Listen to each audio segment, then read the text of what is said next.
बहुत समय पहले की बात है। कासगंज नामक एक सुंदर सा गांव हुआ करता था। उस गांव में एक लकड़हारा रहता था जिसका नाम रामू था। रामू बहुत ही ईमानदार और मेहनती था। वह हमेशा अपने काम से खुश रहता था।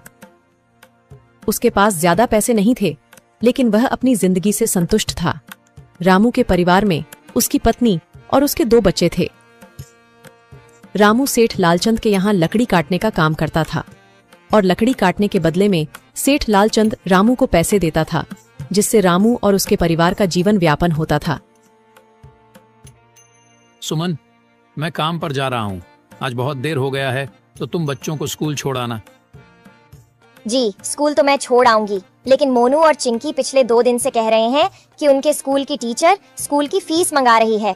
हाँ, तो जाकर दे आओ ना स्कूल की फीस।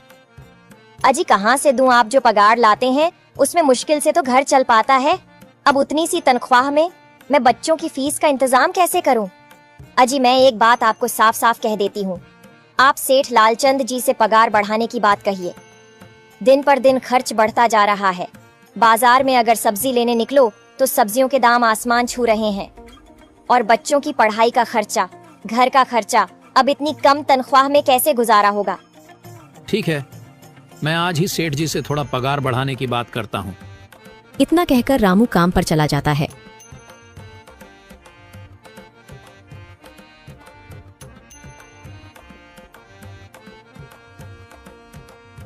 अरे भाई, आज तो पगार का दिन है। देखो, अब यह सेठ लालचंद कोई ना कोई लोचा जरूर करेगा। हमेशा कोई ना कोई बहाना बनाकर पगार कम कर देता है। और अगली बार तो मेरी आधी पगार काट ली थी, यह कहकर कि जो मैंने लालचंद जी से 200 रुपए उधार लिए थे, उसका ब्याज बढ़कर 1000 रुपए हो गया है। इसलिए मैं तुम्हारी पगार में से 1000 रुपए काट रहा हूँ। हाँ हरिया भाई, तुम एकदम ठीक कह रहे हो। ये सेठ लालचंद ना एक नंबर का चालाक और लालची इंसान है। एक तो दुगुना काम ले लेता है और बदले में पैसे भी पूरे नहीं देता। हाँ भाई, मेरे भी अगली बार सेठ लालचंद ने पगार काट लिए थे। मैंने बस 2 छुट्टी ली थी जब मेरी बिटिया बहुत बीमार थी, और इस लालचंद ने इस बात का फायदा उठाकर मेरी पूरी आधी पगार काट ली। हे भगवान, बस सेठ जी, इस बार मेरी पूरी पगार दे दें। बच्चों के स्कूल की फीस भी भरनी है। ऐसे सभी लकड़हारे अपने काम पर लग जाते हैं। काम करने के बाद सेठ लालचंद के पास जाते हैं। सेठ जी, महीना पूरा हो गया है, हमें हमारी तनख्वाह दे दीजिए।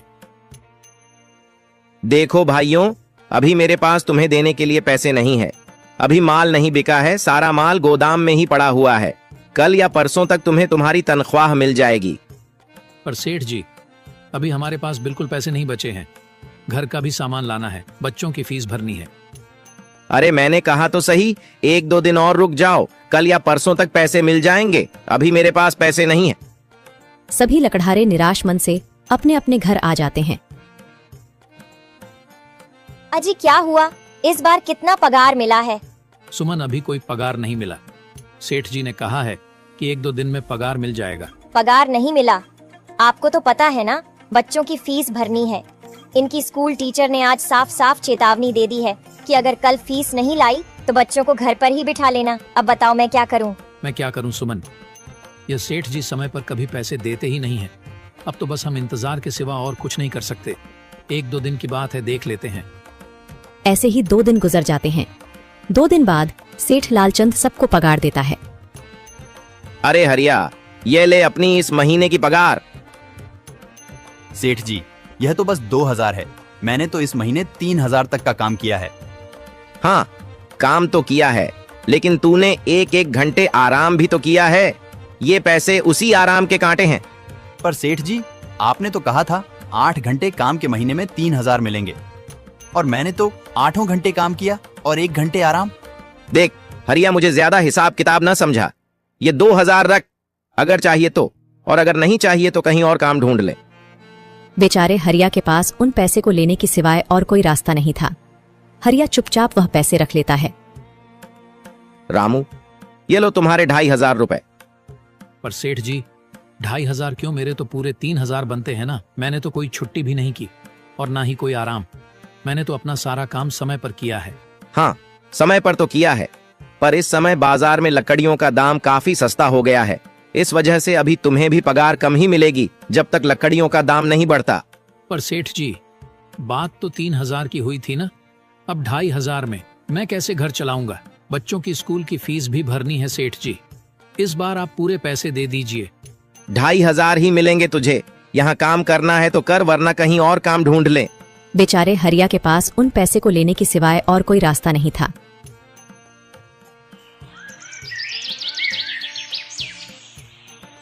अरे भाई, यह सेठ लालचंद एक नंबर का बेईमान इंसान है। सारे पैसे अपने जेब में भर लेता है और बहाने बनाता है कि लकड़ियों के दाम सस्ते हो गए हैं।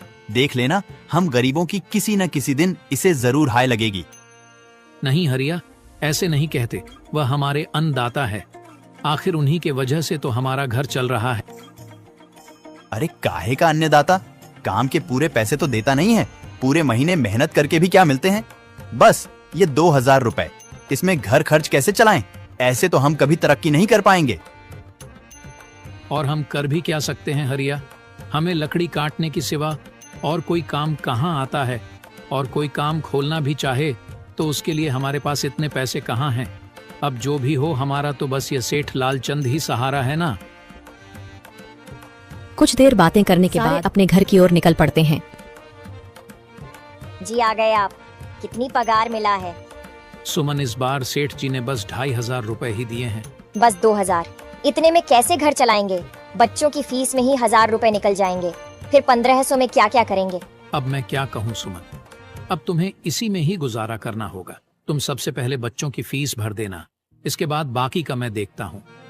अजी आप क्या देख लोगे? सेठ जी से पूरे पैसे तो मांगे नहीं गए आपसे? नहीं सुमन, मैंने सेठ जी से पैसों के लिए कहा था, पर सेठ जी ने साफ इनकार कर दिया और कहा, यह लेना है तो लो, वरना कहीं और काम ढूंढ सकते हो। मैं सोच रहा हूं कि लकड़ी काटने के बाद मैं कहीं और भी काम ढूंढ लूं। सेठ जी के यहां से काम करने के बाद मैं दूसरी जगह पर काम किया करूंगा, इससे कुछ ज्यादा आमदनी हो जाएगी।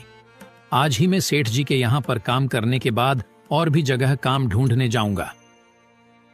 इतना कहकर रामू काम पर निकल जाता है और जैसा कि रामू ने कहा था, वह लालचंद के यहाँ काम करने के बाद काम की तलाश में निकल जाता है। रामू पूरे गांव में काम ढूंढता है, दुकानों दुकानों पर जाकर लोगों से काम मांगता है, मगर हर जगह रामू को केवल निराशा ही हाथ लगती है। अंत में थक हार कर रामू वापस जाने लगता है। तभी वह देखता है कि अचानक बहुत सारे भैंसों का झुंड उसकी तरफ दौड़े आ रहा है। यह देखकर रामू बहुत डर जाता है। वह इधर उधर देखता है तो उसे एक गुफा दिखती है और वह गुफा में जाकर छुप जाता है। जब भैंसों का झुंड वहां से निकल जाता है तब रामू की जान में जान आती है।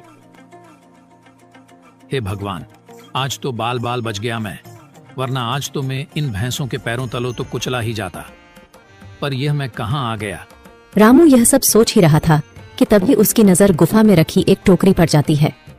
रामू उस टोकरी के पास जाता है। ये कैसी गुफा है? ये कैसी टोकरी यहाँ पड़ी है? इसे मैं घर ले जाता हूँ, सामान रखने के काम आ जाएगी। रामू जैसे ही उस टोकरी को हाथ लगाता है, गुफा में से एक आवाज आती है, रुक जाओ, इसे छूने की कोशिश मत करो।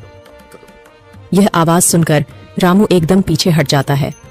तभी गुफा में एक जिन्न प्रकट हो जाता है और वह रामू से कहता है, कौन हो तुम और मेरी गुफा में क्या कर रहे हो? मुझे माफ करना, आप जो भी हो। कुछ भैंसों का झुंड मेरे पीछे पड़ गया था और उनसे बचने के लिए मैं इस गुफा में आकर छिप गया और फिर मेरी नजर इस टोकरी पर गई। माफ कीजिए, मुझे लगा यहाँ कोई नहीं है तो यह टोकरी किसी की नहीं होगी, इसलिए मैंने इसे छुआ। रामू, तुम्हें डरने की जरूरत नहीं है। मैं तुम्हारे बारे में सब जानता हूं। मेरी नजर एक बार भी जिस पर पड़ जाती है, मैं उसका इतिहास अपनी खुली आंखों से देख सकता हूं। पर आप है कौन और आप इतने विचित्र क्यों दिखाई पड़ रहे हैं? आप अपना परिचय दीजिए। कौन है आप? मैं एक जिन हूं और मैं कई सालों से इस गुफा की रक्षा कर रहा हूं। यह गुफा मेरे पूर्वजों की है। इस गुफा में केवल वही इंसान घुस सकता है जिसका मन बिल्कुल पवित्र हो। अगर तुम अपवित्र होते तो तुम इस गुफा में कभी नहीं घुस पाते। तुम एक सच्चे इंसान हो, इसलिए तुम इस गुफा में घुस पाए और इस टोकरी को छू पाए।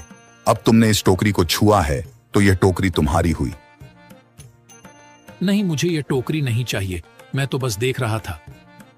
डरो मत रामू, तुम ये टोकरी ले जाओ। ये कोई साधारण टोकरी नहीं है, बल्कि यह जादुई टोकरी है। जादुई टोकरी? क्या यह वही जादुई टोकरी है जिसके बारे में हमारी दादी कहानी सुनाई करती थी कि किसी गांव में एक जादुई टोकरी हुआ करती थी और वह सबकी इच्छाएं पूरी करती थी? हाँ रामू, ये वही जादुई टोकरी है। अब तुम इस टोकरी के मालिक हो। तुम इसके इस्तेमाल से अपनी स्थिति सुधार सकते हो, पर याद रखना, तुम जो भी वस्तु इस टोकरी में एक बार डालोगे वह चीज ही तुम्हें बार बार इस टोकरी में डालनी होगी। इसके अलावा तुम और दूसरी कोई चीज इस टोकरी में नहीं डाल सकते। अगर तुमने ऐसा किया तो इसका परिणाम तुम्हें ही भुगतना होगा। मेरी इस बात को हमेशा ध्यान में रखना और सोच समझकर बिना लालच किए इस टोकरी में वह ही सामान रखना जिसकी तुम्हें जरूरत हो। रामू टोकरी को लेकर घर आ जाता है। सुमन, ये देखो, ये मैं क्या लेकर आया हूँ। क्या लाए हो आप? बस ये एक टोकरी। सबसे पहले यह बताइए, आप तो काम की तलाश में गए थे ना, तो कोई दूसरा काम मिला कि नहीं? नहीं। अरे सुमन, मेरी पूरी बात तो सुनो। ये कोई ऐसी वैसी टोकरी नहीं है, बल्कि ये एक जादुई टोकरी है। रामू सुमन को वह सारी घटना के बारे में बताता है जो उसके साथ हुई। अच्छा, तो आपका कहने का मतलब है कि इस टोकरी में हमें कोई ऐसी चीज डालनी होगी जिसकी हमें सबसे ज्यादा जरूरत हो। हाँ सुमन, हमें सोच समझकर ही इसमें कोई चीज डालनी होगी। रामू थोड़ी देर सोचता है, फिर उसका ध्यान उन लकड़ियों पर जाता है जो एक बार उसने सुमन को रखने को दी थी। सुमन, तुम्हें याद है, एक बार मैं जंगलों में लकड़ियां काटने गया था तो मुझे एक चंदन की लकड़ी मिली थी और वह मैंने तुम्हें लाकर दे दी थी। हाँ, दी तो थी। तो तुम उस लकड़ी को ले आओ। हम उस चंदन की लकड़ी को ही इसमें डालेंगे और उस लकड़ी से अपना एक व्यापार शुरू करेंगे। सुमन चंदन की लकड़ी को ले आती है और उसे टोकरी में डाल देती है। वह जैसे ही चंदन की लकड़ी उस टोकरी में डालते हैं, उसमें कई सारी लकड़ियां आ जाती हैं। अरे वह, यह तो चमत्कार ही हो गया। ये देखिए, कितनी सारी चंदन की लकड़ियां हो गई। अगर आप इसको बेचेंगे तो इससे काफी अच्छे पैसे मिलेंगे। हाँ राधा, मैं कल सुबह बाजार जाकर इनको बेच आऊंगा और जो पैसे मिलेंगे उससे हम अपने मोनू और चिंकी के स्कूल की फीस भर देंगे और बाकी बचे पैसों को संभाल कर रख लेंगे। अगले दिन रामू लालचंद सेठ के यहाँ काम पर न जाकर चंदन की लकड़ियों को बेचने के लिए बाजार की ओर निकल पड़ता है। वहाँ पर रामू चंदन की लकड़ियों को बहुत ही कम दामों में बेचा, जिसकी वजह से आम लोगों के साथ साथ बड़े व्यापारियों ने भी रामू से चंदन की लकड़ियां खरीदी। लकड़ियों को बेचकर रामू को काफी अच्छे पैसे मिले। पैसों को लेकर चंदन घर आ जाता है। ये देखो सुमन, उन लकड़ियों को बेचकर मुझे कितने सारे पैसे मिले हैं।